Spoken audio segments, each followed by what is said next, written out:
ہر ابتدا سے پہلے ہر انتہا کے بعد ذات نبی بلند ہے ذات خدا کے بعد۔ دنیا میں احترام کے قابل ہیں جتنے لوگ، میں سب کو مانتا ہوں مگر مصطفیٰ کے بعد۔ قتل حسین اصل میں مرگ یزید ہے، اسلام زندہ ہوتا ہے ہر کربلا کے بعد۔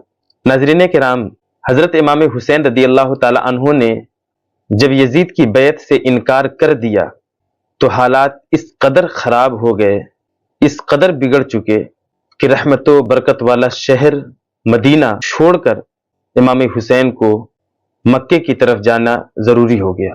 وہ مدینہ جہاں حاضری کے لیے دنیا کے سارے مسلمان تمنا اور آرزو کریں، وہ مدینہ جسے دیکھنے کے لیے مومن خواہش کرے کہ دکھا دے یا الہی وہ مدینہ کیسی بستی ہے جہاں پر رات دن مولا تیری رحمت برستی ہے۔ جس شہر سے حسین کے نانا جان کو بڑی محبت تھی، اسی پیارے شہر کو انہی کا نواسہ چھوڑنے پر مجبور ہے۔ امام علی مقام مدینہ چھوڑتے وقت اپنے نانا جان کے روضے پر حاضر ہوئے، صلاۃ و سلام کے بعد عرض کیا اور رخصت کی اجازت مانگی۔ اس وقت آپ کی کیا کیفیت رہی ہوگی؟ دیدے خونبار سے اشک غم کی بارش ہوئی ہوگی۔ عرض کیا نانا جان، یہاں کے حکمران اب آپ کے لاڈلے بیٹے، آپ کے پیارے نواسے حسین کو آپ کے قدموں میں نہیں رہنے دیتے۔ میرے آقا آپ کے اہل بیت پر مدینہ کی زمین تنگ کر دی گئی ہے۔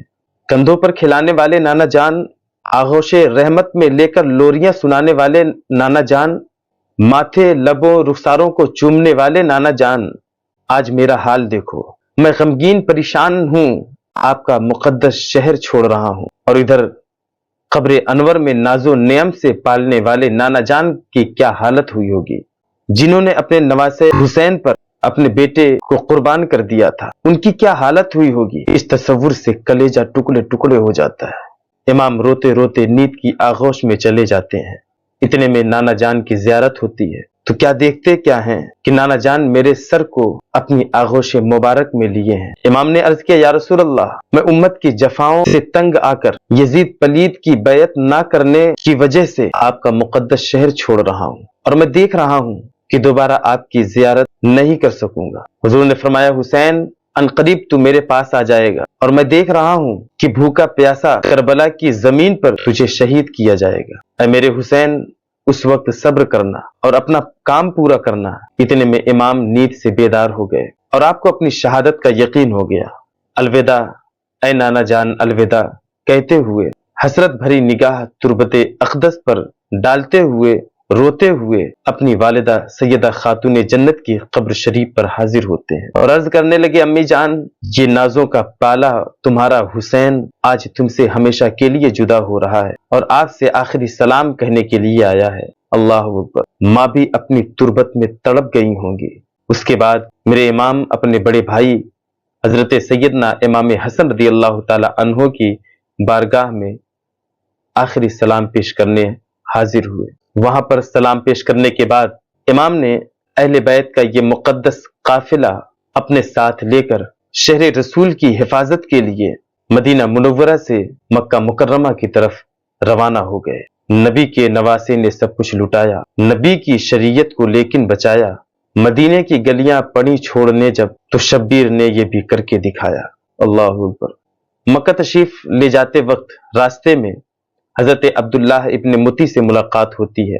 انہوں نے آپ کو اہل و عیال کے ساتھ مدینے سے آتا ہوا دیکھا تو عرض گزار ہوئے، نواسے رسول، میں آپ پر فدا، آپ کہاں تشریف لے جا رہے ہیں؟ آپ نے فرمایا کہ فی الحال تو میں مکہ جا رہا ہوں۔ عبداللہ نے کہا کہ اللہ تعالیٰ آپ کو سلامت رکھے اور ہمیں آپ پر فدا کرے۔ آپ میری اتنی سی گزارش قبول کر لیں کہ امام خدا را آپ مکے میں ہی رہیے اور کوفہ کا ارادہ ہرگز نہ کریں، کیونکہ وہ ایک منحوس شہر ہے۔ وہیں آپ کے والد ماجد حضرت علی شہید ہوئے اور وہیں آپ کے بڑے بھائی حضرت امام حسن رضی اللہ تعالی عنہ کو بے یار و مددگار چھوڑا گیا اور ان پر نیزے سے وار کیا گیا، جان جاتے جاتے بچی۔ اس لیے میں آپ سے عرض کرتا ہوں کہ آپ مکے میں ہی رہیں۔ آپ عرب کے سردار ہیں، اہل حجاز آپ کے برابر کسی کو نہیں سمجھتے، ہر طرف سے لوگ آپ کے پاس آئیں گے۔ میرے چچا اور میرے ماموں آپ پر قربان ہو جائیں، آپ کعبہ شریف کو ہرگز ہرگز نہ چھوڑیے۔ خدا کی قسم امام، اگر آپ پر کوئی آنچ آ گئی تو ہم سب غلام بنا لیے جائیں گے۔ امام نے یہ باتیں سنی اور یہ کہتے ہوئے سفر کو جاری رکھا کہ اللہ آپ کی محبتوں کا آپ کو بہتر صلہ عطا فرمائے، اللہ وہی کرے گا جو میرے حق میں بہتر ہوگا۔ اس کے بعد امام اپنے اہل و عیال کے ساتھ مکہ شریف پہنچ گئے۔ جب لوگوں کو پتہ چلا کہ نواسۂ رسول مکہ شریف تشریف لائے ہیں تو لوگ جوق در جوق آپ سے ملاقات اور آپ کی زیارت کے لیے آنے لگے۔ حضرت عبداللہ ابن زبیر رضی اللہ تعالی عنہ اس وقت مکے میں ہی تھے اور وہ بھی آپ سے ملاقات کے لیے آتے جاتے۔ مکہ والوں کو آپ کے آنے کی بے حد خوشی تھی اور وہ آپ کے دیدار پر انوار سے اپنے دل کو منور کر رہے تھے اور یہ کہتے تھے، مرحبا سرور عالم کے پسر آئے ہیں، سیدہ فاطمہ کے لخت جگر آئے ہیں، نخل بستان نبوت کے ثمر آئے ہیں، جس سے روشن یہ جہاں ہے وہ قمر آئے ہیں، واہ قسمت کے چراغ حرمین آئے ہیں، اے مسلمانوں مبارک کے حسین آئے ہیں۔ کوفہ جسے حضرت علی رضی اللہ تعالی عنہ نے اپنے دور خلافت میں دارالحکومت بنایا، وہاں کے لوگوں نے پہلے بھی امام کی بارگاہ میں خطوط بھیجے، لیکن حضور امام حسین رضی اللہ تعالی عنہ نے صاف انکار کر دیا۔ حضرت امیر معاویہ کے زمانے میں بھی امام پاک کی بارگاہ میں اہل کوفہ نے خطوط بھیجے تھے، لیکن امام نے اسے انکار کر دیا۔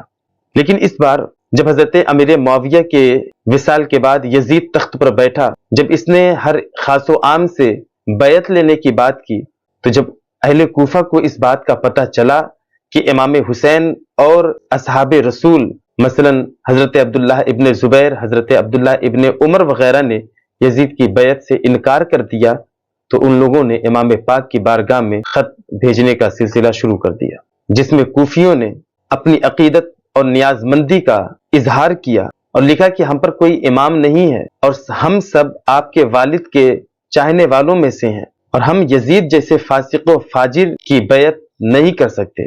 آپ نواسے رسول ہیں، ہم آپ کی سرپرستی میں ظلم و ستم، فسق و فجور کے خلاف لڑنے کے لیے تیار ہیں اور آپ پر ہم اپنا تن من دھن سب کچھ قربان کرنے کے لیے تیار ہیں۔ آپ تشریف لائیں، ہم آپ کے دستے حق پرست پر بیعت کریں گے اور بیعت کر کے آپ کی خلافت کا اقرار اور اعلان کریں گے۔ ہم آپ کو تحفظ دین و شریعت کی دعوت حق دیتے ہیں۔ امام، اگر آپ تشریف نہیں لاتے تو قیامت کے دن آپ کو جواب دہ ہونا پڑے گا۔ بہت سے لوگوں نے چل کر امام کی بارگاہ میں آ کر خط بھیجا اور پیغام پہنچایا کہ امام، ہم آپ کے دستے حق پرست پر بیعت کرنا چاہتے ہیں، ہم یزید کو خلیفہ نہیں مانتے اور نہ ہی اس کی ہم بیعت قبول کرنا چاہتے ہیں۔ کوفہ سے امام کی بارگاہ میں تقریباً 150 خطوط آئے، جس میں انہوں نے امام کو کوفہ آنے کی دعوت دی کہ آپ یہاں پر تشریف لائیں، ہم جان و مال سے آپ کی مدد اور آپ کی خدمت کے لیے تیار ہیں۔ اب اتنے شدید مطالبے کے بعد امام حسین جیسے حق پرست سے کیسے ممکن تھا کہ وہ امر بالمعروف اور نہی عن المنکر کا فریضہ انجام نہیں دیتے اور فسق و فجور، خرافات و بدعات کو بڑھتا ہوا دیکھ کر کیسے خاموش رہتے۔ لہذا امام نے غور و فکر کے بعد کوفہ جانے کا فیصلہ کر لیا۔ حضرت عبداللہ ابن عمر اور حضرت عبداللہ ابن زبیر رضی اللہ تعالی عنہم نے امام علی مقام سے عرض کیا کہ آپ کوفہ نہ جائیں اور کوفہ والوں کی باتوں پر یقین نہ کریں۔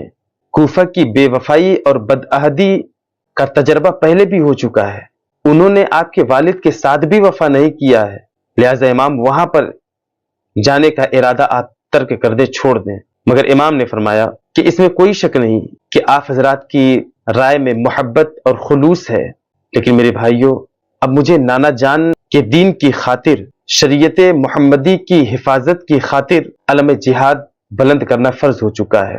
یہ شہادت گہے الفت میں قدم رکھنا ہے۔ لوگ آسان سمجھتے ہیں مسلمان ہونا۔ فرمایا کہ کوفہ والے اب وفا کریں یا دغا دیں، مجھے اس کی کوئی فکر نہیں، فکر تو بس اس بات کی ہے کہ اگر قیامت کے دن مجھ سے یہ سوال کر لیا گیا کہ حسین، جس وقت فسق و فجور کو عام کیا جا رہا تھا، جس وقت قرآن و حدیث کی مخالفت کی جا رہی تھی، اس وقت تجھے دعوت حق دی گئی، تو اس پرفتن دور میں تو نے دعوت حق کو قبول کر کے امر بالمعروف اور نہی عن المنکر کا فریضہ انجام کیوں نہیں دیا؟ تو میں اس وقت کیا جواب دوں گا؟ اس لیے میرے عزیزوں، کوفہ والوں کی طرف سے بے وفائی کا تجربہ صحیح ہے، اس کے باوجود مجھے شریعت الہیہ کے قیام اور تحفظ کے لیے جانا ہوگا۔ لہذا کوفہ کا جائزہ لینے کے لیے امام نے اپنے چچا زاد بھائی حضرت امام مسلم بن عقیل رضی اللہ تعالی عنہ کو بھیجنے کا فیصلہ فرما لیا، اور امام مسلم بن عقیل کو بلا کر اپنا نائب بنایا اور فرمایا کہ کوفہ جا کر وہاں کے حالات سے مجھے باخبر کرو، مجھے بتاؤ کہ کوفہ کے حالات کیا ہیں۔ اس کے بعد آپ نے کوفہ والوں کو بھی خط لکھا کہ تم لوگوں کے بہت سے خطوط ہم کو موصول ہوئے، ہمارے پاس بہت سے خطوط تم سب کے آئے، لہذا تم لوگوں کے جذبات و عقیدت و محبت کا لحاظ کرتے ہوئے ہم اپنے بھائی مسلم بن عقیل کو کوفہ بھیج رہے ہیں۔ اگر انہوں نے لکھا کہ کوفہ کے حالات اچھے ہیں تو انشاءاللہ میں بھی جلد تم لوگوں کے پاس چلا آؤں گا۔ چاک کو تقدیر کے ممکن نہیں کرنا رفو، سوزنے تدبیر ساری عمر گو سیتی رہے۔ دو قدم بھی نہیں چلنے کی ہے طاقت مجھ میں، عشق کھینچے لیے جاتا ہے، میں کیا جاتا ہوں